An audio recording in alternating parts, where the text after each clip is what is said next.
dimanapun Anda berada, semoga semua Anda sehat dalam lindungan Tuhan Yang Maha Kuasa. Yang lagi santai, yang lagi baca buku, yang lagi mendengarkan suara radio atau musik-musik, yang lagi menyuci dan yang lagi buat mie untuk dimakan dengan nasi seperti saya dulu. Selamat menikmati ya. Oke, Jagat Ayat Channel kali ini akan membacakan sebuah kisah misteri, kisah-kisah yang akan membuat bulu kidih kita merinding dan akan membuat kita semakin mencekam. Oke, cerita kali ini datang dari sahabat saya yaitu Mbak Yanti. Usianya masih 25 tahun, belum menikah, tapi sebentar lagi pacarnya seharusnya datang melamar.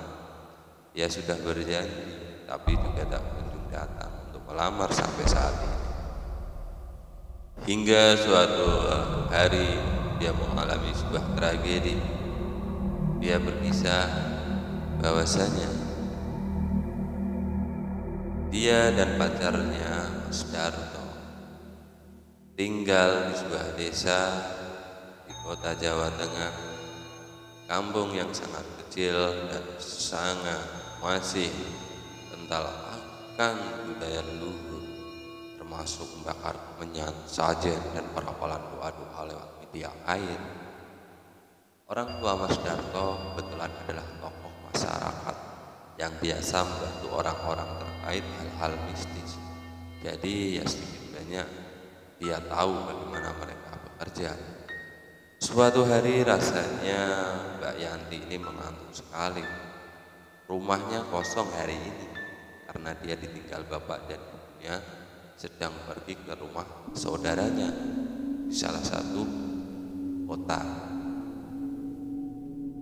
untuk menjenguk saudaranya yang sedang sakit.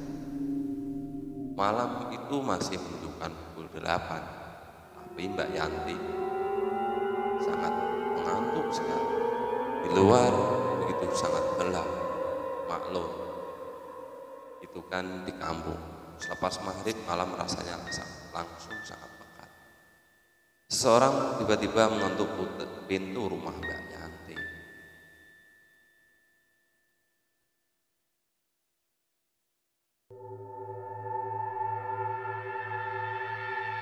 Lalu Mbak Yanti berjalan dengan tertati-tati sambil menahan kantuknya dan membukanya. Ya, dia menemukan seorang wanita tua. Ya seperti seorang nenek-nenek depan pintu. Wajahnya sangat keriput, memakai kebaya. Lalu Mbak Yanti bertanya, "Ada apa, Bu?" tanya. Setelah membuka pintu, nenek itu menatapnya dan berkata, "Maaf Mbak, rumah Pak RT di mana ya?" "Oh, masih agak jauh, Nek. Lebih dekat kalau lewat kebun di sebelah sana." Mbak Yanti menuju ladang di dekat rumah mereka. "Boleh minta tolong antarkan saya, Mbak.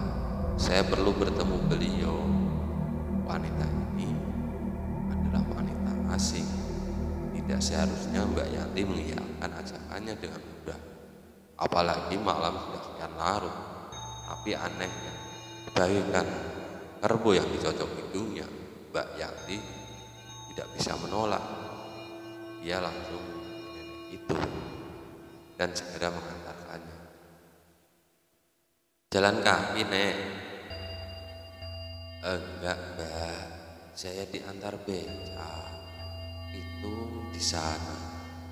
Si wanita tua tadi itu menuju ke arah becak yang ditunggui seorang pria. Mbak Yanti menaikinya melewati kebun yang tadi dia tuju. Tapi ada yang aneh, kawan. Kebun ini tidak seperti kebun yang biasanya. Mendadak Mbak Yanti memasuki tempat yang lebih pantas disebut hutan. Pohonnya tinggi-tinggi dan lebat, seperti tak tampak jalan masuk dan keluarnya. Saat Mbak Yanti sedang berusaha mendongak melihat ke atas, dan melihat puncak pohon, Mbak Yanti menyadari becak yang dia tumpangi berhenti. Bukan cuma itu, ibu-ibu tua di sebelahnya pun mendadak hilang. Begitu juga dengan tukang becak yang ada di belakangnya. Dia sendirian di tempat yang seperti hutan itu. Dia kebingungan, dia panik. Otomatis dia berteriak-teriak mau memanggil-manggil siapapun di sana, termasuk ibu tadi. Bu, bu, ibu, nenek, nek, panggilnya berulang kali. Bukan ada jawaban, jauhan, hanya suara jangkrik dan lolongan anjing hutan yang terdengar. Mbak Yanti mencari wanita tua yang tadi mengajaknya pergi. Suasana mendadak terasa merinding. Waktu tiba-tiba kepala Mbak Yanti sakit seperti ditusuk-tusuk. Perutnya pun tak kalah nyerinya. Rasanya seperti sesuatu yang dipaksakan masuk lewat kulitnya. Mbak Yanti pun bercerita, tapi tak ada apapun yang menyentuh perut dan kepalanya kecuali tangannya sendiri. Mbak Yanti langsung menangis jadi-jadinya. Mungkin aku harus masuk hutan itu lebih dalam. Siapa tahu ada orang bisa menolong, atau ada orang sekedar lewat, atau mungkin rumah Pak RT sudah dekat. Kampung Mbak Yanti langsung geger karena ada seorang wanita disebut kesurupan, yaitu Mbak Yanti sendiri, dan bertingkah gila setiap 2 jam sekali, berteriak kesakitan, tapi kadang mendadak diam, melamun, memandang arah depan dengan secara kosong, seperti dikirim sesuatu atau yang dikenal dengan santet. Sesepuh desa itu berkata, dia bukan dirinya sendiri. Benar, ini kena santet, kata salah seorang sesepuh desa. Ia segera meminta beberapa pria mengelilingi si wanita dan merapalkan ayat kursi tanpa henti.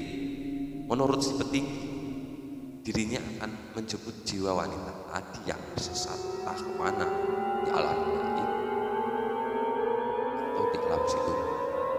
Jiwanya tersesat, tubuhnya diisi siluman sekarang, dan perutnya tambahnya sambil mengelus sesepuh itu di bagian perut Mbak Yanti. Mbak Yanti berteriak meronta-ronta sambil berkomat kami seperti tadi, iki dikirim santet, ini dikirim santet banyak. Selesai ia berkata, paku dan jarum berkarat tanpa palu kawan-kawan muncul dari perut wanita tadi. Para pria di sekitarnya ngeri, hampir ada yang lari, tapi langsung dipegang, tapi tetap melanjutkan ayat kursi, membaca ayat-ayat kursi, ayat-ayat suci Al-Quran tanpa henti. Sesepuh desa itu duduk bersila dan mulai fokus. Dirinya berpesan pada yang ada di sekelilingnya agar tak ada seorang pun bersikap gegabah dengan mengganggu wanita itu. Mengganggu Mbak Yanti sedang dirasuki makhluk halus. Dia sendiri berencana untuk menjemput jiwa tersesat si Mbak Yanti yang kena santet ini. Tiba-tiba suasana menjadi hening. Hanya lantunan ayat suci yang terdengar. Proses itu berjalan cepat seharusnya, namun menjadi lambat karena waktu malam itu terlalu sangat panjang rasanya. Jiwa Mbak Yanti tak bisa selesai dicari di saat malam itu. Darto, sesepuh desa, dengan sangat geram, dengan memukulkan tangannya di meja. Darto, anakku sendiri yang mengirim ini untuk Yanti. Tega betul dia ini. Kembali lagi Mbak Yanti bercerita. Tanya, dia masih di tengah hutan. Kali ini di dekat pohon aneh yang rantingnya membelok ke kanan saja. Tak ada cahaya terang, hanya seperti waktu mau surut. Dari tadi dia berkeliling meminta bantuan, tapi tak ada yang datang. Tak ada sahutan, tak ada orang pun yang lewat berlalu lalang.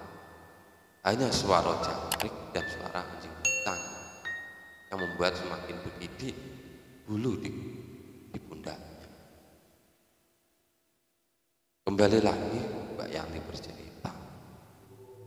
Dia semakin ke dalam dan akhirnya ada secercah cahaya yang merangi dia dan menariknya keluar dari hutan. Tak tahu apa yang terjadi, tahu-tahu dia siuman. Dia merasa baru tidur berapa jam. Tapi setelah dia diceritakan, ternyata dia sudah tidur selama 5 hari lamanya. Bagaimana itu bisa terjadi? Wallahu alam. Oh iya, Mbak Yanti pun bercerita, sampai sekarang dia tidak tahu kemana Darto pergi. Dia pun tidak datang untuk melamar, seharusnya pun dia melamar. Janji tinggallah janji. Ini Mbak Yanti belajar melupakan cintanya, walaupun itu sulit karena cintanya mengakar. Walaupun dia tidak pernah menggubris dan mengherokan. Saat ada rumor Mas Darto berselingkuh dengan Ranti, anak perempuan PRT yang baru lulus SMA. Karena rasa cintanya, dia tetap mencintai Mas Darto. Hingga dia pun diceritakan bahwasanya dia terkena santet oleh Mas Darto yang dia sangat cintai. Dia tidak sangka Mas Darto begitu tega, tapi sampai detik cerita ini pun saya baca, Mbak Yanti tetap mencintai Mas Darto dan memaafkan segala kesalahan dan berharap Mas Darto mendapat bahagia. Dia pun tidak tahu kabarnya sekarang Mas Darto di mana. Mas Darto pun tidak menjalin kasih dengan Ranti. Ranti pun ini sudah kuliah. Tidak tahu sekarang Mas Darto di mana dan apa yang terjadi padanya. Semoga dia diampuni oleh Tuhan Yang Maha Kuasa. Ucap miring Mbak Yanti. Ya, demikianlah sahabat jagat, cerita dari Mbak Yanti. Semoga menjadi nasihat dan pengalaman bagi kita, dan menjadi tauladan dan menjadi pengalaman buat kita. Bagaimana kita dalam kehidupan sehari-hari selalu berhati-hati dan selalu ingat Tuhan. Semoga bermanfaat dan selamat beraktivitas dan melanjutkan pekerjaan sesuai dengan kesehariannya, dan selamat menikmati mie yang dibuat tadi. Assalamualaikum warahmatullahi wabarakatuh. Lanangin jagat pamit undur diri.